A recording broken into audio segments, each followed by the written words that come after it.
Monsieur le Président, Mesdames, enfin le procès des comparutions immédiates dans ce pays. On se demande, et c'est pour ça que je posais la question tout à l'heure à Madame le garde des Sceaux, on se demande qu'est-ce qu'on attend pour réfléchir au drame des comparutions immédiates. Ça fait longtemps qu'elles existent, ça fait longtemps qu'on les critique. Je vous livre quelques phrases écrites par un collègue. La justice doit être également scrupuleuse pour tous. Les erreurs judiciaires ne sont jamais tant à redouter que dans des procédures accélérées. C'est peut-être à cette foule sans cesse renouvelée que peuvent se trouver le plus facilement mêlés des innocents, des malheureux qui méritent plus de compassion que de sévérité. Les procédés sommaires du petit parquet sont exclusifs d'une défense sérieuse et réfléchie. J'ai envie de dire, tout est dit, je pourrais presque me rasseoir si j'arrivais à regrimper sur le siège qui est derrière moi. Tout est dit, et c'est dit en 1884 par un magistrat qui s'inquiète déjà de l'évolution des comparutions immédiates dans ce pays. Depuis 1884, qu'est-ce qu'on a fait? Est-ce qu'on a réfléchi? Non, à part des chercheurs. Est-ce qu'on a essayé de limiter les comparutions immédiates? Non, puisqu'elles ne cessent de croître. Simplement, on en parle autrement. Madame Lebranchu disait, j'avais utilisé le terme de dépotage, on a entendu justice d'abattage, on entend la loterie, on entend le tunnel, et puis quand on file une métaphore mécanique, on entend la machine à broyer, la machine à écraser, la machine à enfermer, la machine à éliminer, on entend le rouleau compresseur. Toutes ces expressions sont extrêmement éloquentes de ce qu'est le phénomène des comparutions immédiates. Et même si tout à l'heure, les comparutions immédiates auront un avocat, et non des moindres, qui va vous expliquer que c'est une procédure rapide et que un des plus gros reproches faits à la justice, c'est la lenteur, que c'est une procédure adaptée pour des délits simples, que c'est une procédure qui permet que des vagabonds ne disparaissent pas dans la nature avant de purger leur peine, que cette population mouvante qui trouble l'ordre public sera enfin saisie, que c'est une procédure qui permet enfin de donner une réponse rapide non seulement à l'auteur des faits, vous savez, comme un enfant, c'est-à-dire quand on fait la bêtise, il faut se faire taper sur la main tout de suite, que la victime sera enfin entendue et réparée à proximité de l'audience, que les enquêteurs seront contents de voir que le travail qu'ils ont fourni se traduira immédiatement par une décision judiciaire, que la société tout entière y retrouvera enfin l'exemplarité que la justice pénale ne devrait jamais cesser d'être ou d'avoir. Moi, je ne crois pas ça. Et je ne crois pas, et je tâcherai de vous le démontrer, qu'il s'agisse uniquement de critiquer le fonctionnement des comparutions immédiates, qu'il s'agisse uniquement de dire que les comparutions immédiates, ça ne marche pas parce qu'il n'y a pas assez de moyens, que si on mettait moins d'audience, que si on finissait moins tard, que si on avait une meilleure expertise, ça irait bien. Parce que je crois que les comparutions immédiates, elles portent en elles le germe de toute autre chose. Les comparutions immédiates, et ça pour le coup on vous l'a dit, les comparutions immédiates, elles sont aujourd'hui l'illustration de la fameuse notion de chaîne pénale, qui est une notion politique. Et cette notion de chaîne pénale, moi aujourd'hui je la critique parce que je crois que c'est une chaîne qui relie directement le commissariat à la prison, avec un petit passage à Libye par une case justice.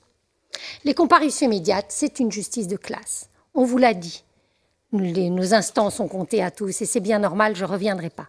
Mais retenez quelques chiffres, 90% d'hommes, 90% n'ont pas de CDI, 70% n'ont pas de logement à eux, 70% ont de 18 à 34 ans, 70% sont célibataires. Ce sont des gens qui sont peu insérés, qui sont souvent malades, et on l'a évoqué aussi, vous venez d'entendre un psychiatre, et on aurait pu tout aussi bien entendre un médecin, parce qu'ils ont ou des troubles somatiques ou des troubles psychiatriques, mais c'est une population fragile et précaire. Et Virginie Gautron vous a très bien expliqué comment la discrimination existe et comment, même dans une cohorte d'individus dans la même situation, ou ayant commis les mêmes faits, ce sont les plus précaires qui passent en comparution immédiate et qui sont mâchés par ce rouleau compresseur. Les comparutions immédiates, on y juge des faits à 70% encore, c'est décidément le pourcentage, on y juge des faits de vol et de violence, beaucoup de stupéfiants, et puis un peu de route, un peu d'infraction routière. C'est une justice de classe, c'est une justice expéditive, on l'a dit, Et expéditive, on a assez peu parlé parce qu'il n'y a pas eu de témoin parquetier. Et ça aurait été intéressant d'en entendre aussi. Et là, peut-être que je change rapidement de casquette. Mais comment on se décide quand on est au parquet pour prendre une décision de comparution immédiate? On est sur un plateau, on prend des dizaines d'appels téléphoniques par jour, on a quelquefois un casque sur la tête et 5 policiers ou gendarmes qui attendent enfin d'avoir la ligne libre pour avoir une réponse à la question qu'ils veulent poser sur une procédure. On décide de la comparution immédiate. Il n'est pas question de contrôler la régularité de la procédure parce qu'on n'a pas le temps. Il n'est pas question de contrôler la qualité de la procédure parce qu'on n'a pas le temps. Il n'est pas question de demander une confrontation parce qu'on n'a pas bien le temps non plus. Et il n'est pas question non plus d'aller entendre le troisième témoin quand on en a déjà entendu 2 parce qu'on gripperait définitivement la machine. Alors on se contente d'une procédure mal ficelée, dont on se dit que, ma foi, il y aura un débat et le tribunal y retrouvera les siens. L'avocat n'est guère mieux placé. Là, vous en avez entendu plusieurs. Alors, je ne parlerai pas, parce qu'ils l'ont raconté mieux que moi, de ces lectures de dossiers sur un coin de table, dans un box miteux, de ces entretiens qui, quand tout va bien, durent un quart d'heure, mais on a surtout parlé du mandat de dépôt, de cette impossibilité pour les avocats de contacter la famille des prévenus, de contacter l'employeur, même quand l'APCARS a essayé de le faire, d'essayer de réunir des pièces. Et pour reparler de la triste histoire de Marseille, cette mère qui essayait de donner au tribunal un certificat médical pour parler de la schizophrénie de son fils et qui se voit purement et simplement expulsée de la salle d'audience. Donc l'avocat, il fait ce qu'il peut, comme le parquetier. La victime, elle, si tout va bien, elle a vu une association d'aide aux victimes qui lui a dit « Dépêchez-vous parce que demain c'est jugé ». Il faut que vous apportiez un certificat médical, il faut que vous retrouviez la facture du sac à main qu'on vous a arraché si vous voulez vous faire indemniser. Il va falloir produire des justificatifs, il va falloir vous dépêcher. Vous pouvez voir un avocat, vous ne pouvez pas en voir. Il faut mettre en cause les organismes de sécurité sociale. Je ne sais pas ce que la victime y comprend, généralement rien. On a peu parlé d'elle. La victime, nous considérons aussi, et je considère, en poursuivant les comparutions immédiates, qu'elle est tout autant victime que le prévenu de ce système délétère. Et puis le tribunal, Mathieu Bonduel vous a expliqué comment le tribunal fait pour essayer de voir les dossiers, pour les récupérer à temps, pour les voir pendant le délibéré, pour se partager les affaires, et comment aussi, quand on est la juridiction de jugement, on est dans l'impossibilité quasi absolue, toujours pour ne pas gripper la machine, et puis parce que peut-être ça serait pire si on ne le faisait pas, et puis parce que la personne irait peut-être en prison alors qu'elle ne mérite pas, dans l'impossibilité quasi absolue de décider de renvoyer les affaires. À l'audience, cette justice expéditive se traduit en moyenne par une demi-heure par affaire, délibéré compris, moins de 10 minutes en général pour la plaidoirie, beaucoup moins que le temps que nous consacrons aujourd'hui à ce sujet. Une justice sous pression, parce que ça aussi on en a assez peu parlé, mais dans les comparutions immédiates, la justice, normalement, elle doit être rendue sereinement. Il ne s'agit pas de dire une justice lente, il s'agit juste de dire une justice sereine où on a le temps de se poser. En l'occurrence, Monsieur Diallo, qui était là tout à l'heure, vous a raconté si on arrive sereinement devant ces juges. Alors, les avocats l'ont dit aussi, on ne s'est pas lavé, on a peu dormi, on a mal mangé, on a peur, on est stressé, on a du bruit et on ne sait pas à quelle sauce on va être mangé. On arrive menotté dans un box vitré, dans lequel, effectivement, et Mathieu Bonduel vous le disait également, avec un peu de chance, on se met à 4 pattes pour parler dans le micro, ou alors on se met sur la pointe des pieds, parce que sinon on n'atteint pas le micro. Et puis de toute façon, on n'est pas très entendu par ces juges, et puis de toute façon, ils n'ont guère le temps de vous donner la parole. La victime, elle est encore sous le choc de ce qu'elle a subi, elle ne comprend rien à ce qui lui arrive, et elle ne comprend surtout rien aux questions de procédure que le tribunal peut lui poser. Le public, s'il est là, proche des parties. Alors là, c'est la tension, c'est l'émeute, c'est les difficultés des comparutions immédiates. C'est drôle parce que devant une cour d'assises où on juge des choses bien plus graves, bien plus compliquées, bien plus impliquantes, il y a beaucoup moins de tension. Pourquoi? Juste parce qu'on a pris un peu plus de temps. Et comment imaginer un seul instant que ces juges que vous êtes peuvent rester complètement imperméables au moment de la décision qu'ils prendront à cette tension et à cette pression qui règne dans la salle? Ben non, vous êtes comme tout le monde. Vous êtes susceptible d'être imbibé par cette tension, et cette tension, elle va vous empêcher de rendre une bonne justice. Et puis une justice répressive, on l'a dit, on l'a expliqué, on juge, tout le système arrive à ça, on juge en catastrophe, dans l'émotion, des gens qu'on ne connaît pas et qu'on n'a pas eu le temps d'écouter. Je ne sais pas comment le meilleur des juges rend une décision adaptée et conforme à l'intérêt de la société et du prévenu et des victimes dans une situation comme ça. Et c'est pour ça que la comparution immédiate occasionne 8 fois plus de probabilité pour une personne placée dans les mêmes situations d'aller en prison qu'une autre procédure. Et ça, ce n'est pas une question de moyens et ce n'est pas une question de dysfonctionnement. C'est parce qu'on est dans cette chaîne, dans cette urgence et dans cette tension qu'on arrive à cette surpénalisation. Ce n'est pas tout à fait le sujet aujourd'hui, mais on ne peut pas ne pas en parler. L'inflation carcérale, elle résulte aussi dans ce pays de l'augmentation des comparutions immédiates. Les chiffres, ils sont connus, quelques-uns, 1700 détenus qui dorment sur des matelas dans ce pays, 145 établissements pénitentiaires qui ont un taux d'occupation de plus de 150%, une durée moyenne de peine qui ne cesse d'augmenter, qui en 2 ans a pris 2 mois. Il y a encore 2 ans, la peine moyenne était de 9 mois, maintenant la peine moyenne est de 11 mois. Et qu'en sera-t-il demain? Ce qui fait que dans ce pays, qui se veut le chantre des libertés et des droits de l'homme, nous sommes tous, en tant que pays, condamnés pour des traitements inhumains et dégradants en raison des conditions de détention que nous imposons à nos concitoyens et aux justiciables qui sont, comme l'ont très bien expliqué les personnes qui ont comparu en tant que telles ou pour parler d'elles, qui sont des individus comme nous et soumis éventuellement demain à l'aléa de cette procédure.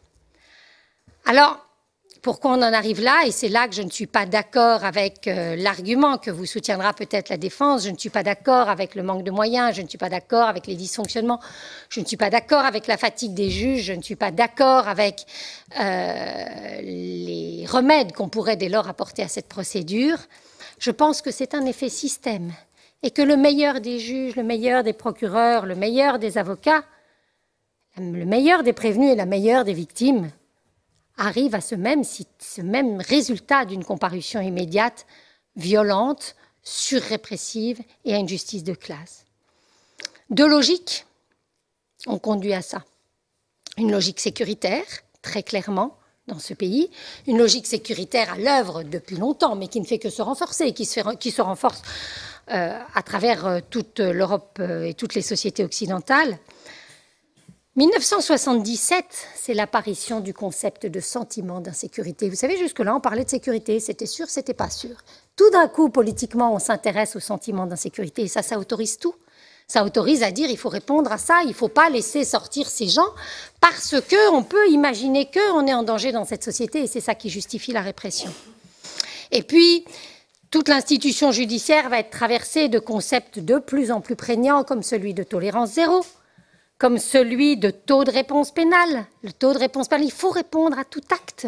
Vous savez, c'est même éducatif, ça fait du bien, puis c'est d'ailleurs ça que les gens demandent, il faut des limites. Alors à force de répondre à tout acte et de répondre vite, on s'engouffre dans la comparution immédiate. Et puis, politiquement, parce que ce soit les gouvernements de droite ou de gauche, je crois qu'ils ont mené une belle campagne unanime en faveur des comparutions immédiates, il faut répondre politiquement à la question qui est insupportable maintenant dans le discours politique et qui est qu'on doit limiter le risque. Et alors, une fois qu'on parle de risque, c'est comme le sentiment d'insécurité, là encore on fait tout. On se jette dans l'évaluation de la dangerosité et le débat pourrait nous emmener bien ailleurs et on pourrait recommencer toute une soirée sur cette question, avec si possible de prétendus critères scientifiques et des échelles actuarielles. Vous savez, elles commencent à être développées aux États-Unis, même pour calculer la peine qu'on doit mettre à une personne. Et dans ces échelles actuarielles, où il s'agit d'évaluer le risque présenté par une personne, on a des critères aussi délirants et celui-ci est complètement véridique, que celui pour une personne d'avoir subi le divorce de ses parents à l'âge de 12 ans. Vous savez que ça fait de vous un criminel potentiel, peut-être un délinquant sans être un criminel. Ne faisons pas l'expérience dans la salle de savoir qui a vécu cette triste situation et qui ne se retrouve pas pour autant devant une juridiction pénale. Et au-delà de cette logique sécuritaire, qui est, à mon avis, essentielle en ce moment et qui est portée dans la justice pénale et qu'on n'arrive pas à contrer, il y a une logique managériale parce que les comparutions immédiates, c'est une bonne façon de juger, de gérer des flux et de contraindre à juger. Pourquoi contraindre à juger? Parce que dans la comparution immédiate, il y a des délais. On vous l'a très bien expliqué pendant les auditions de témoins. Et la tenue ou le respect de ces délais va forcer les juges à absorber des affaires, y compris à 2 heures du matin s'il faut, mais à juger dans des délais dont ensuite l'institution pourra se vanter. On a trouvé dans les comparutions immédiates la solution pour juger vite et mal, mais mal peu importe parce que la qualité n'est plus guère un critère d'évaluation de notre justice. On a tout fait pour arriver à cette multiplication des comparutions immédiates, des critères de plus en plus souples, et puis une grande idée, une grande trouvaille en 1981, on a enlevé le critère du flagrant délit. Maintenant, on juge en comparution immédiate des choses qui se sont passées, les avocats vont très bien expliquer, il y a quelquefois 1 an, 2 ans, il suffit que l'affaire soit en état d'être jugée pour qu'elle puisse passer dans la moulinette, si je puis dire, de la comparution immédiate. Et ces excès, on les a vus récemment, on vous a parlé de cette affaire de Créteil, 15 ans en comparution immédiate, 15 ans en 3 heures. Est-ce que ça, c'est pas un beau ratio d'efficacité? Est-ce qu'un ministère ne peut pas dire, regardez, combien d'heures passées par année de prison? Très peu. Voilà une justice qui est rentable, voilà une justice qui, dans des moyens contraints, atteint les objectifs qu'on lui assigne. Et puis, l'autre nouveau mouvement, c'est de juger en comparution immédiate des affaires de terrorisme, dites petites affaires de terrorisme, pas si petites quand on voit les peines prononcées, parce que là encore, il faut impérativement désengorger les cours d'assises spécialisées et que, ma foi, la comparution immédiate, ça va être une bonne solution. Alors, oui, je crois que les auditions de tous les témoins vous ont prouvé que la comparution immédiate est une justice violente parce qu'elle broie les plus faibles. Oui, la comparution immédiate traduit un déni de justice parce qu'elle refuse une justice de qualité à nos concitoyens. Oui, la comparution immédiate est discriminatoire parce qu'elle s'adresse aux gens qui sont les plus vulnérables dans notre société. Oui, la comparution immédiate produit de l'hébergement indigne, vu les conditions de détention auxquelles les prévenus sont aujourd'hui soumis. Alors, évidemment, ce soir, vous condamnerez les comparutions immédiates, sinon je me demande à quoi ça sert, tout ce qu'on a fait. Vous les condamnerez, mais vous les condamnerez à quoi? Vous les condamnerez à se penser autrement. Il faut que les comparutions immédiates deviennent un sujet. Il faut que l'institution, et au-delà, les forces politiques de ce pays et tous nos concitoyens s'emparent enfin de cette question comme nous l'avons fait ce soir. Et si c'est à cela que nous arrivons, je crois que nous pourrons dire que nous aurons accompli une véritable révolution judiciaire que le syndicat de la magistrature appelle depuis longtemps de ses vœux. Merci.